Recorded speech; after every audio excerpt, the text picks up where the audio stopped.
She texted, "I can't date an unemployed loser," and dumped me the day I was laid off. She didn't know I had a 200 cows severance package and a better job lined up. 6 weeks later, she saw my new car and texted, "I believe in second chances." My reply destroyed her. I 32 male got the call at 10 a.m. on a Thursday. Director of operations wanted to see me. Never good. Walked into the conference room, HR was there, that's when I knew. "We're restructuring, your position's being eliminated. Today's your last day." 8 years with the company, just like that. But here's the thing, I saw it coming. Not the exact timing, but the writing was on the wall for months. Our department had been losing contracts, budgets were tight, and my direct supervisor had already jumped ship 2 months earlier. I'd been quietly updating my resume, networking, interviewing. Actually had a verbal offer from a competitor for a senior role. Better title, 35% pay bump, better benefits. Was waiting for the official offer letter to drop before giving notice anyway. The severance package was insane. Company policy was 2 weeks per year of service, but they bumped it up because they were eliminating multiple senior positions and wanted to avoid lawsuits. 16 weeks of pay plus unused PTO payout. Came out to just over $200 after taxes. Plus, they were covering Cobra for 6 months. Walked out of that building at noon with a box of my stuff and a severance agreement to review. Called my girlfriend 28 on the drive home. We'd been together 18 months, talking about moving in together soon. "Hey, you free? Need to talk about something. I'm at lunch with my sister. What's up? Got laid off this morning." Silence. "Then are you serious right now?" "Yeah, it's been rough, but I'll explain when." "I can't do this." Her voice went cold. "Can't do what?" "I can't be with someone who doesn't have their life together. I need stability. I need a partner who can provide." I actually laughed. "Babe, it's a layoff. It happens. I've got savings and stop. Just stop. I've been thinking about this anyway. You're not where I need you to be. I want a house, kids, security.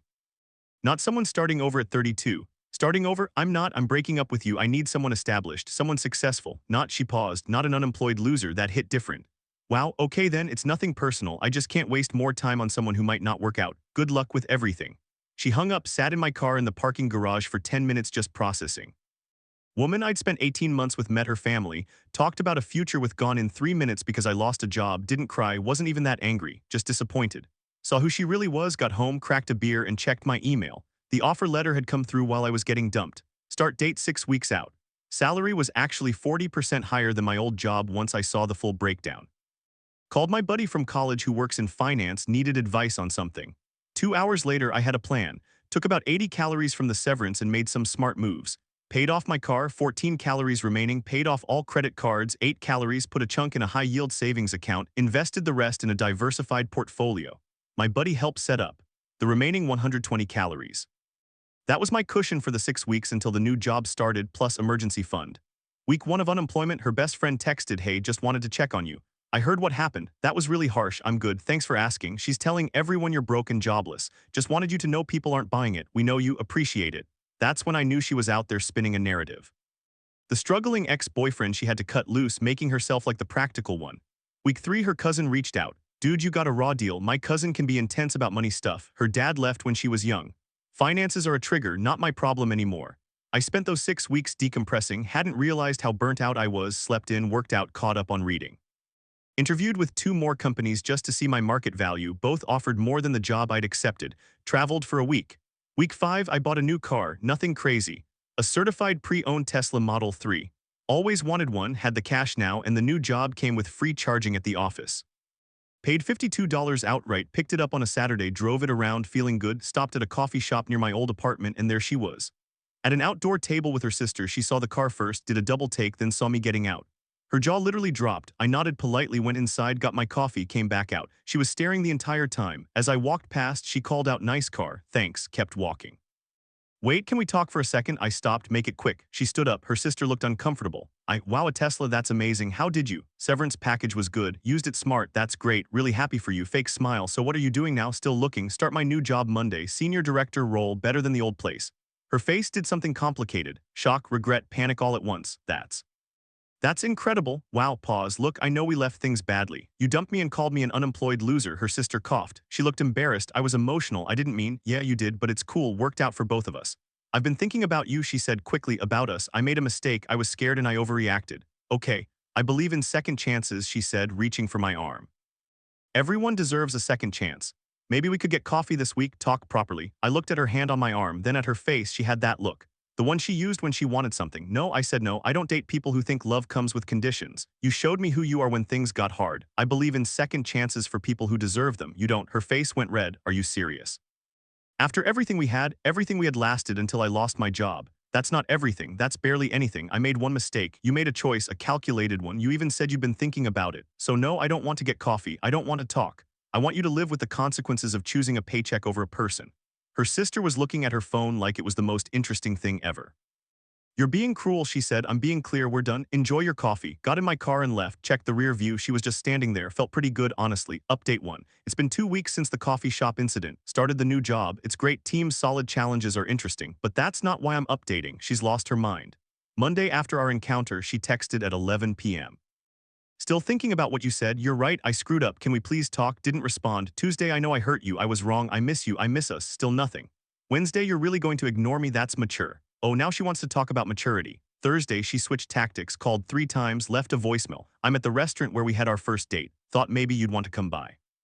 For old time's sake, who does that? Friday evening, I'm at a work happy hour with my new team, networking, getting to know people, having a beer. And guess who walks in with her girlfriends? Pure coincidence? Doubt it. She spotted me immediately, made a beeline over. Hey, what a surprise. My new colleagues look confused. Hey, I said flatly, you didn't tell me you'd be here. She said like we were still together. Why would I? She laughed awkwardly.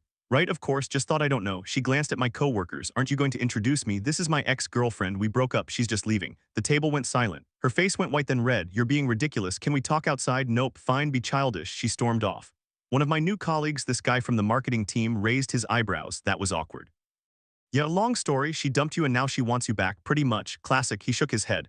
My ex did the same thing when I got promoted. Some people only want you when you're valuable. Exactly. Saturday morning I woke up to 23 texts, all from her.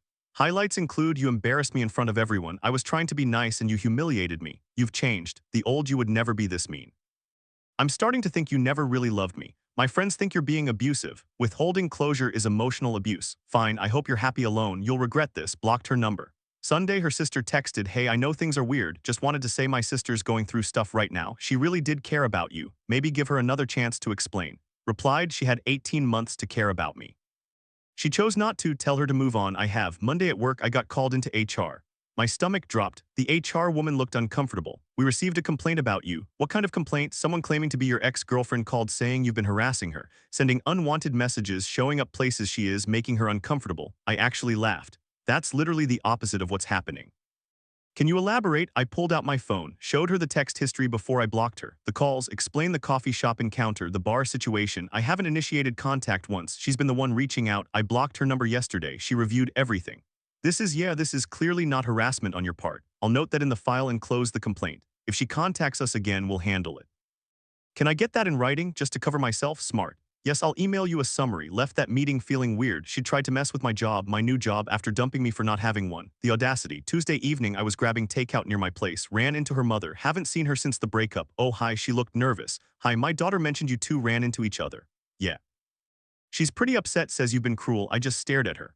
Look, her mom continued. I know she handled things badly, but she's my daughter. She made a mistake. Can't you just talk to her? Give her some closure. She dumped me via phone call while I was in a parking garage. Told me I was an unemployed loser. Called it quits because I lost my job. Now that I'm doing better than before, she wants back in. That's not a mistake.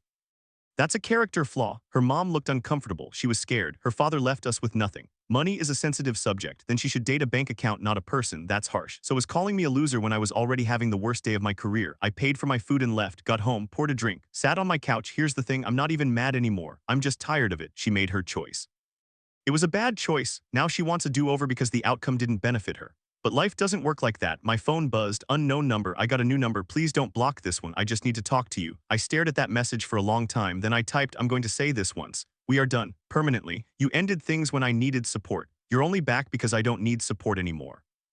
That's not love. That's opportunism. Stop contacting me. Stop showing up where I am. Stop calling my job. Move on with your life. I have sent, then blocked that number 2, finished my drink, ordered a new TV I'd been eyeing, started a new book. Moving forward feels good. Update 2, 3 weeks since the last update. Thought things would calm down. I was wrong. She escalated like significantly. First, she started showing up at my apartment building, not knocking on my door. She doesn't know which unit I moved into after we broke up. But I'd see her car in the parking lot, sitting there, waiting. First time I ignored it. Second time I documented it with photos and timestamps. Third time I called the non-emergency police line. Officer came out, took my statement, saw her car, went over and talked to her, came back. She says she's just parked in a public lot. Claims she's visiting a friend in the building. She doesn't know anyone here. We broke up months ago. Can't really do anything unless she approaches you or threatens you. But I documented it. Call again if she keeps showing up. She left after that but was back 2 days later. Next, she found out where I go for lunch near my office. How, not sure, maybe saw it on an old Instagram post or something. Started randomly being there when I showed up. First time I saw her through the window and went somewhere else. Second time she was already inside when I walked in. Came right up to me in line. Please stop running away from me. I'm not running. I just don't want to talk to you. We need closure. You got closure. I told you we're done. That's not closure. That's you being vindictive. I ordered my food. She followed me to a table. Can you not? I said 5 minutes. That's all I'm asking. No, I'll keep showing up until you listen. That's called stalking. It's called fighting for someone you love. I packed up my food and left, ate in my car, but the worst part came last week. I have this friend group, 4 guys I've known since college. We meet up monthly for poker night. Been doing it for years, rotate whose place we use. Last month was my turn, my apartment, casual night. Beers, cards, catching up, she somehow found out about it and showed up. Knocked on my door around 9 p.m. I looked through the people, saw her, did not open it. I know you're in there, I can hear you. My buddies went quiet. One of them whispered, "Is that your ex?" I nodded. She kept knocking. Just let me in. I brought wine. We can all hang out like adults. I opened the door a crack. Chains still on. You need to leave. Come on. Don't be like this in front of your friends. You're not invited. You don't live here. Leave. We used to talk about me hosting poker nights with you. I just wanted to. We broke up. You ended it. You don't get to show up at my place months later and act like we're friends. One of my buddies came to the door. Hey, he asked you to leave. You should probably go. She looked past me, saw all of them watching. Got embarrassed. Fine. This is why we didn't work. You never wanted to include me in anything. You dumped me because I got laid off. Silence. That's really what happened, my friend asked. Yup, damn, she left, but not before saying, we're not done talking about this. After she was gone, my buddies were all over it. Bro, that's insane. She really dumped you over losing your job. And now she wants you back because you got a better one. That's messed up. We ended up spending an hour talking about it instead of playing cards. They all agreed I should consider a restraining order if she keeps showing up. One of them is a lawyer, not family law, but he gave me some advice: document everything, keep records, don't engage. And if it continues, file for a protection order. But here's where it gets really entitled. 2 days ago, she showed up at my job, walked right into the building, asked for me a reception. Security called my extension. You have a visitor in the lobby. She says she's your girlfriend, ex-girlfriend. We broke up months ago. I don't want to see her. Understood, I'll let her know. 5 minutes later, she texted from yet another new number. Really? You had security turn me away. I just wanted to bring you lunch and congratulate you on the new job properly. I forwarded it to HR, same woman as before. She called me 20 minutes later. This is escalating. I'm going to send a formal letter to her stating she's not permitted on company property and any further contact regarding your employment will be considered harassment. Thank you. Also, I'd recommend you consider legal action if this continues. What she's doing is unhealthy. That evening, I went to a law office, sat down with someone who handles protection orders, showed her everything, the texts, the photos of her car at my building, the work visit, all of it. You have enough for a temporary protection order. The behavior is clearly unwanted and escalating. Judge will likely grant it. What does that mean for her? She'd be legally required to stay away from you, your home, your workplace, no contact. If she violates it, she can be arrested. I don't want to ruin her life. You're not. She's doing this to herself. You're just protecting yourself. Filed the paperwork that afternoon. Court date is next week. She'll be notified. Part of me feels bad. Most of me doesn't. I gave her multiple chances to move on, told her clearly we're done. She won't listen. Got a text last night from her mother. A protection order? Are you serious? My daughter made a mistake and you're treating her like a criminal. I didn't respond, but I wanted to say your daughter dumped me at my lowest point and is now harassing me at my highest. That's not a mistake, that's a pattern. The hearing is in 4 days. My lawyer friend offered to come with me for support. I keep thinking about what she said that day in the parking garage. Unemployed loser, like I was worthless because I lost a job. But here's the thing she didn't understand. I was never the job. I'm a person with skills, experience, and resilience. The job was just where I happened to work. She couldn't see that, only saw the paycheck. And now she sees a bigger paycheck and wants back in. But I'm not a paycheck, never was. Update 3. Final, the hearing was yesterday. Here's how it went down. Showed up at the courthouse at 9 a.m. My buddy came with me like he promised, had all my documentation printed out and organized. Texts, photos, dates, everything. She was there with her mother and some guy in a cheap suit who I assume was her lawyer. She looked angry. We went into the courtroom. Judge was a no-nonsense woman in her 50s, called our case. Her lawyer went first. Your Honor, this is a case of miscommunication between two people who recently ended a romantic relationship. My client has been attempting to reconcile and the petitioner has mischaracterized normal post-breakup contact as harassment. The judge looked at me. Your response? I stood up. My hands weren't even shaking. Your Honor, I've asked her repeatedly to stop contacting me. She's shown up at my home multiple times, my workplace, places I frequent. She's created multiple phone numbers to contact me after I blocked her. I've never initiated contact. I've asked her to stop. She won't. Do you have documentation? I handed over the folder. The judge spent 5 minutes reviewing it. Her expression got progressively more concerned. Ma'am, she said to my ex, you've contacted him. How many times after he asked you to stop? My ex stood up, we were together for 18 months, you don't just throw that away. I made a mistake and I'm trying to fix it. By showing up at his workplace, I just wanted to talk to him. After he blocked your number multiple times, silence. The judge looked at her lawyer. Counsel, your client has engaged in a pattern of unwanted contact that meets the legal definition of harassment. Unless you have evidence that the petitioner invited or welcomed this contact, her lawyer shuffled papers. No, Your Honor, then I'm granting the temporary protection order. Ma'am, you are to have no contact with the petitioner. No phone calls, texts, emails, social media contact. You are not to go within 500 feet of his residence or workplace. This order is effective immediately and will remain in effect for 1 year, at which point we'll review. Do you understand? My ex's face crumpled. This is insane. I love him. That's not relevant to these proceedings. You're harassing him. It needs to stop. He's doing this to punish me. The judge's expression hardened. Sir, do you feel you're doing this to punish her? No, Your Honor. I'm doing this because I've asked her repeatedly to leave me alone and she won't respect that boundary. Seems clear to me. The order stands. We left the courtroom. Her mother tried to approach me in the hallway. My buddy stepped between us. You got what you wanted, her mother said. Hope you're happy. I wanted to be left alone, that's it. She loved you. She loved the idea of me when I was successful. When I wasn't, she called me an unemployed loser and dumped me. That's not love. Her mother didn't have a response to that. In the parking lot, my buddy clapped me on the shoulder. You good? Yeah, I'm good, and I was. It felt like closing a door that should have been closed months ago. That was yesterday. Today's been quiet. No texts, no calls, no surprise appearances, just silence. Went to work, had a normal day, had lunch at my desk, left on time, came home to my apartment that she's legally not allowed to come near anymore. Ordered pizza, watched a movie. Texted with someone I met through a friend last week. We're getting coffee this weekend. No pressure, just seeing if there's chemistry. She seems nice, has her own career, her own life. We matched on interests, not on what I could provide. It's refreshing. Here's what I learned from all this. Someone who only wants you when you're winning was never rooting for you in the first place. They were rooting for themselves. Real partnership is about being there when things are hard, not just when they're easy. She failed that test immediately, and honestly, the protection order isn't the revenge. The revenge is that I'm doing better than ever, professionally, financially, emotionally. And she can't be part of it. She thought she was trading up by leaving. Instead, she traded away her last chance with someone who actually cared about her as a person. The Tesla, the new job, the salary bump, that's all nice. But the real win is knowing my worth isn't tied to my employment status. I'm valuable because of who I am, not what I do for a living. She couldn't see that, her loss.